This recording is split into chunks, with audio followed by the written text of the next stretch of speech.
Assalamualaikum warahmatullahi wabarakatuh. Kami dari kelompok 10 akan mepresentasikan materi eh, politik ekonomi liberal.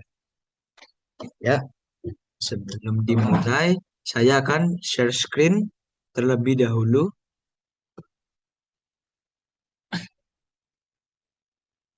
Sebentar, ada kendala sedikit, Pak Angga. Ngomong apa, Pak? Politik ekonomi. Siap. Yes. Sudah sampun. Oke, yang pertama. Belum. Ya, Ya apa iki? sebentar. Maaf, Pak. Nah, ini sebelumnya eh saya kan ada Perkenalkan, Perkenalkan, nama saya Firza Maulana Nurhalifi dari absen 21. saya Galen Hilmi Vander dari absen 22. Saya Gisan Mamanarka absen 23. Ya. Nah, nah, yang pertama adalah latar belakang. Latar belakang penerapan politik ekonomi liberal yang atau yang dikenal juga sebagai politik terbuka merupakan perubahan radikal dalam kebijakan kolonial Belanda. Adapun faktor-faktor di baliknya bukan hanya politik, tapi juga didorong oleh gejolak ekonomi dan dan juga dan juga didorong oleh gejolak ekonomi dan dituntunan manusia global, kemanusiaan global. Nah, yang pertama adalah kegagalan sistem tanam paksa atau kultur steel. Meskipun tanam paksa ini terjadi pada tahun 1830 sampai tahun 1870, membawa keuntungan finansial yang luar biasa atau yang disebut batik slot bagi Belanda. Sistem ini krisis kemanusiaan menyebabkan kelaparan, kemiskinan, dan penderitaan massal di berbagai daerah, terutama di kawasan Jawa, yang memicu krisis moral di kalangan elit Belanda. Nah, yang selanjutnya adalah protes kaum humanis. Protes keras datang dari tokoh humanis, dan liberal seperti Baron van Bovel dan terutama Edward Dowes Dekker atau Multatuli. Dekker menulis novel legendarisnya yakni Max Havelaar pada tahun 1860 yang membuka mata publik Eropa tentang kekejaman di Hindia Belanda, memberikan tekanan besar pada parlemen Belanda untuk mengakhiri sistem tersebut. Nah, yang kedua adalah kemenangan kaum liberal di parlemen Belanda. Pada tahun 1848, Belanda mengalami perubahan konstitusional dan pada pemilu pada tahun 1860-an, Partai Liberal memenangkan mayoritas di parlemen Tweede Kamer. Kaum liberal berpegang pada ideologi prinsip laissez-faire, yakni percaya bahwa pemerintahan tidak boleh campur tangan dalam perekonomian. Ekonomi harus diserahkan kepada mekanisme pasar dan inisiatif swasta. Mencari investasi baru. Adanya revolusi industri di Eropa menciptakan kebutuhan besar dan bahan baku seperti tebu dan kopi. Dan pasar baru untuk menjual hasil industri. Indonesia dilihat sebagai lahan ideal untuk modal swasta atau private capital Eropa. Nah, yang selanjutnya adalah Perjanjian Sumatera atau Traktat Sumatera pada tahun 1870. Perjanjian ini adalah faktor politik luar negeri yang krusial.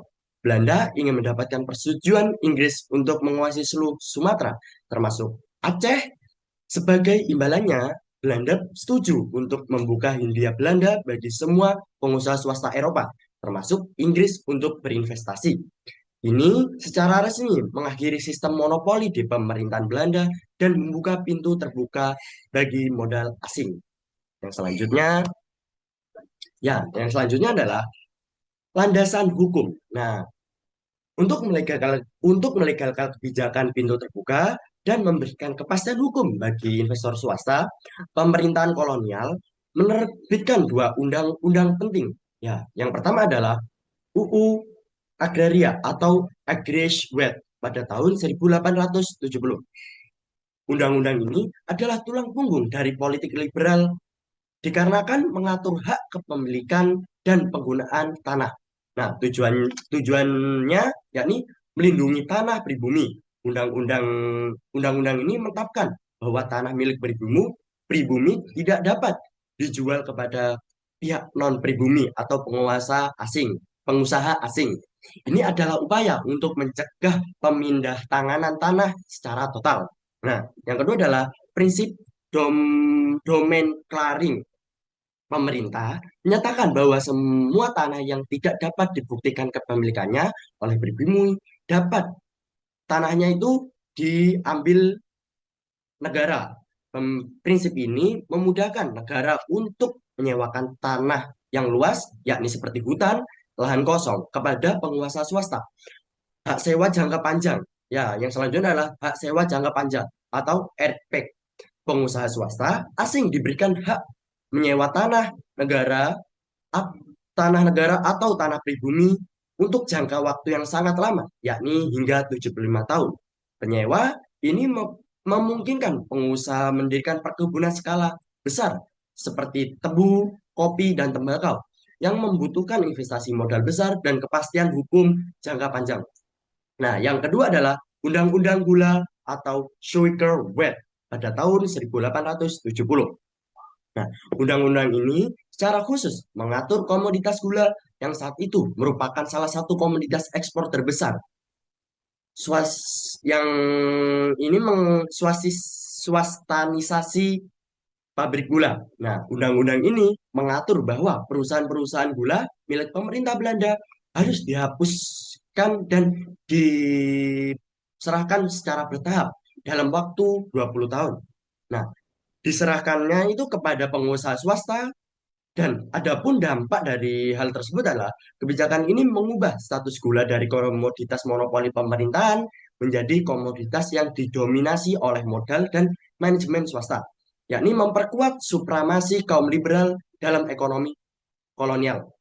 Nah, kedua undang-undang ini membuka jalan bagi masuknya modal swasta asing secara besar-besaran yang pada akhirnya membawa Indonesia ke era imperialisme modern dan eksploitasi baru dalam dalam bentuk perbudakan modern atau kuli kontrak dan bonal standstill. Nah, untuk selanjutnya akan disampaikan oleh teman saya.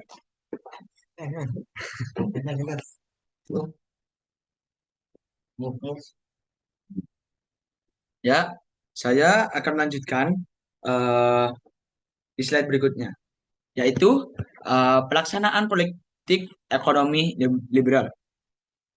Ya, yang pertama ada munculnya politik pintu terbuka. Jadi, eh, mengapa politik pintu terbuka ini bisa terjadi?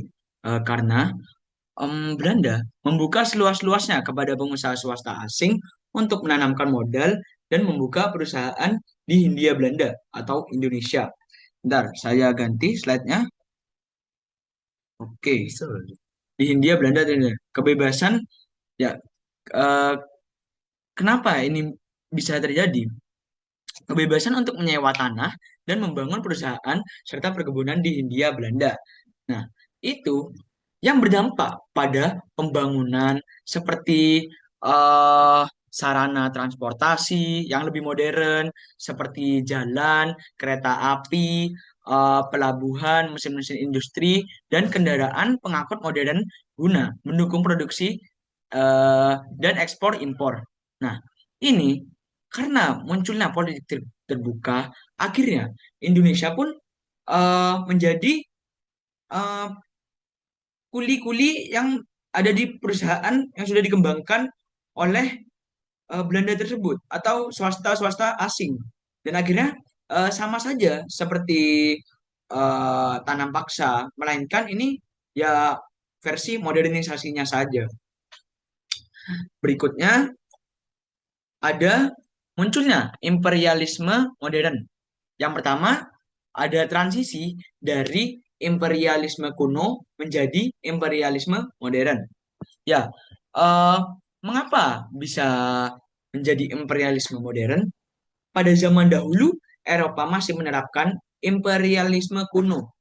Yang pertama, sebentar, yang masih menerapkan tiga sebentar, 3G yang biasa disebut gold, glory, dan juga gospel. Nah, ini masih imperialisme kuno dan tidak eh, akhirnya itu pun diubah menjadi imperialisme modern. Sebentar, saya hapus dulu. Nah, yang kedua, ada munculnya era imperialisme modern yang memanfaatkan daerah koloni. Ya, di situ jadi pada zaman itu menjadikan eh, para koloni ini yang dijajah dijadikan yang pertama, sebentar, yang pertama tempat memperoleh bahan baku. Yang kedua menjadi tempat menanamkan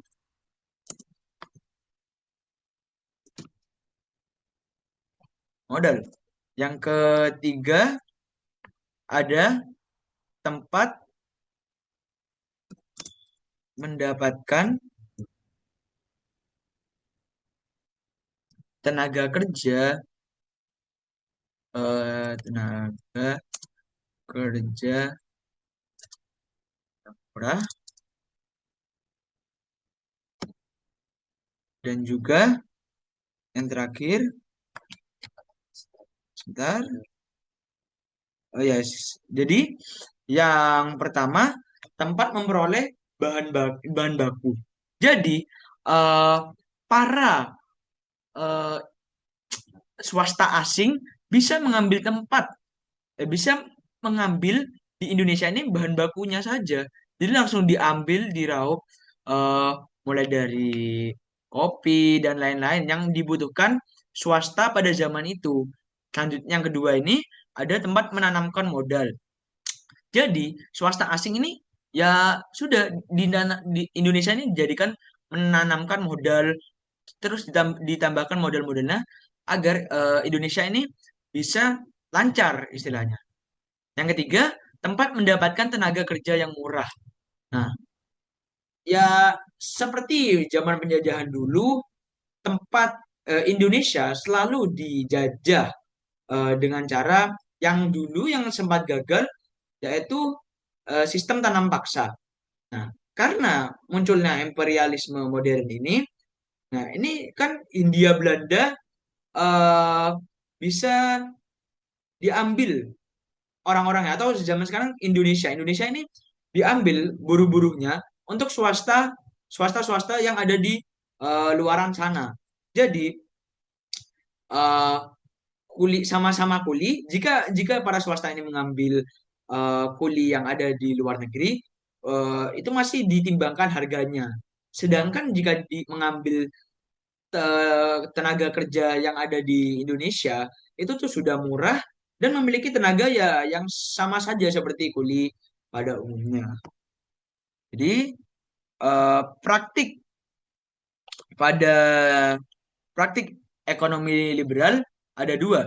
Ya, yang pertama munculnya imperialisme modern, dan yang tadi saya jelaskan munculnya politik pintu terbuka. Selanjutnya, materi selanjutnya akan dijelaskan oleh teman saya. Ntar saya akan geser kameranya. Dah.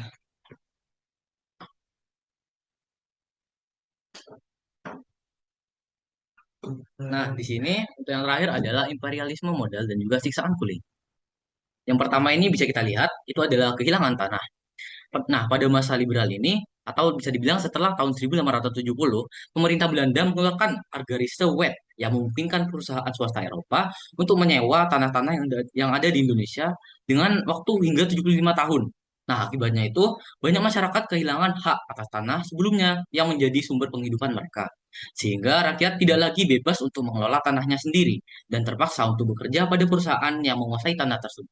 Nah, kondisi ini nih membuat ekonomi masyarakat semakin lemah karena mereka berubah yang dari awalnya pemilik tanah menjadi buruh yang tidak tetap. Nah, selanjutnya yang bisa kita lihat adalah Uli Ordonansi pada tahun 1881.